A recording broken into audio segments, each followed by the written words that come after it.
अनाथ बंदर के बच्चे और शेरनी। एक बार की बात है, जंगल में गर्मियों की वजह से आग लग गई थी।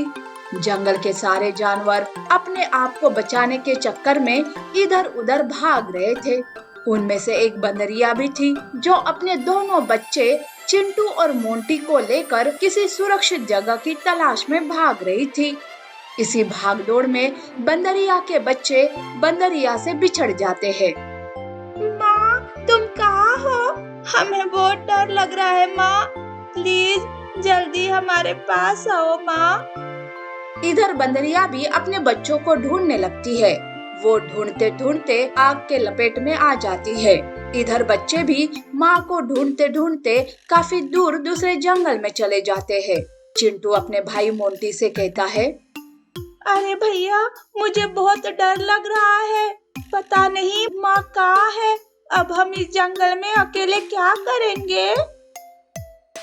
मुझे भी बहुत डर लग रहा है और भूख भी बहुत लग रही है। अब कौन हमें खाना खिलाएगा? मुझे तो रोना आ रहा है। यूं वो दोनों रोने लगते हैं कि तभी वहाँ एक लकड़बग्गा आता है।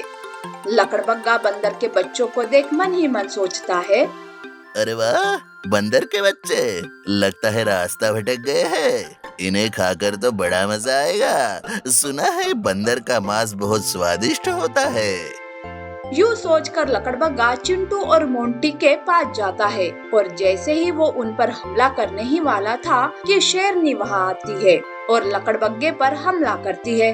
लकड़बग्गा शेरनी को देखकर डर जाता है और वहाँ से भाग जाता है। चिंटू और मोंटी ये सब देखकर डर जाते हैं। वो झाड़ियों में जाकर छुप जाते हैं और रोने लगते हैं। मोंटी, लगता है ये शेरनी हमें खा जाएंगी। अब हम क्या करें? माँ, प्लीज हमें बचा लो माँ। देखिए शेरनी जी, प्लीज हमें छोड़ दो, हमें मत खाओ। यूं बच्चों को डरा देख शेरनी कहती है, बेटा डरो मत, मैं तुम्हें कुछ नहीं करूँगी। वैसे तुम लोग इस जंगल के तो नहीं लगते। कहाँ से आए हो? तुम्हारे माता पिता कहाँ है? मेरा नाम चिंटू है और ये मोंटी। हम दोनों पास के जंगल में रहते थे। यूं चिंटू शेरनी को सारी बात बताता है। शेरनी को चिंटू और मोंटी पर दया आती है और उसकी ममता जाग जाती है। वो चिंटू और मोंटी से कहती है, देखो बच्चों, डरो मत, आज से मैं तुम्हारी देखभाल करूंगी। मेरा भी इस दुनिया में कोई नहीं है। लगता है इसीलिए भगवान ने तुम्हें मेरे पास भेजा है। तुम बंदर हो तो क्या हुआ, हो तो बच्चे ही ना। आज से मैं तुम्हारी माँ हूँ। शेरनी चिंटू और मोंटी को अपने साथ अपनी गुफा में ले जाती है और उनका देखभाल करने लगती है। चिंटू और मोंटी शेरनी के साथ बहुत खुश थे। ये देख जंगल के बाकी के जानवर परेशान हो जाते हैं। उन्हें डर था कि कहीं शेरनी उनके साथ कुछ गलत ना करे, पर ऐसा नहीं हुआ। शेरनी चिंटू और मोंटी को अपने बच्चों की तरह पालने लगी। चिंटू और मोंटी शेरनी के पीठ पर बैठकर जंगल की सैर करते थे। वो अपनी सगी माँ को भी भूल गए और शेरनी को ही अपनी माँ समझने लगे। दिन यूं ही बीत गए। चिंटू और मोंटी अब बड़े हो गए थे। एक दिन चिंटू और मोंटी जंगल में घूम रहे थे कि उन्हें जंगल में कुछ शिकारी घूमते हुए नजर आते हैं। चिंटू और मोंटी चुपके से उनका पीछा करते हैं। वो शिकारी दूसरे से कहते हैं, अरे इस बार हमें किसी न किसी तरह शेरनी को पकड़ना ही है। हाँ, पहली बार तो वो बच गई, पर इस बार नहीं। शिकारियों की ये बातें सुनकर चिंटू और मोंटी घबरा जाते हैं।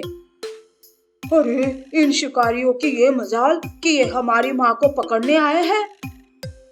इन्हें तो अच्छा सबक सिखाना ही पड़ेगा ताकि ये फिर कभी हमारी माँ या फिर हमारे जंगल की ओर आंख उठाकर भी ना देख सके। यूं सोचकर चिंटू और मोंटी शिकारियों का पीछा करते हैं। वो शिकारी चल चल कर थक जाते हैं और एक पेड़ के नीचे अपना जाल और हथियार रख कर सो जाते हैं।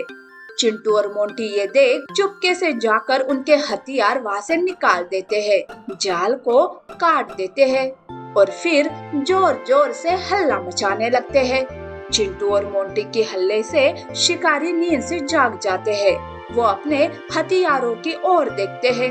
वहाँ हथियार नहीं थे और तो और सारा जाल भी कटा हुआ था। चिंटू और मोंटी के हल्ले से सारे जानवर इकट्ठा हो जाते हैं।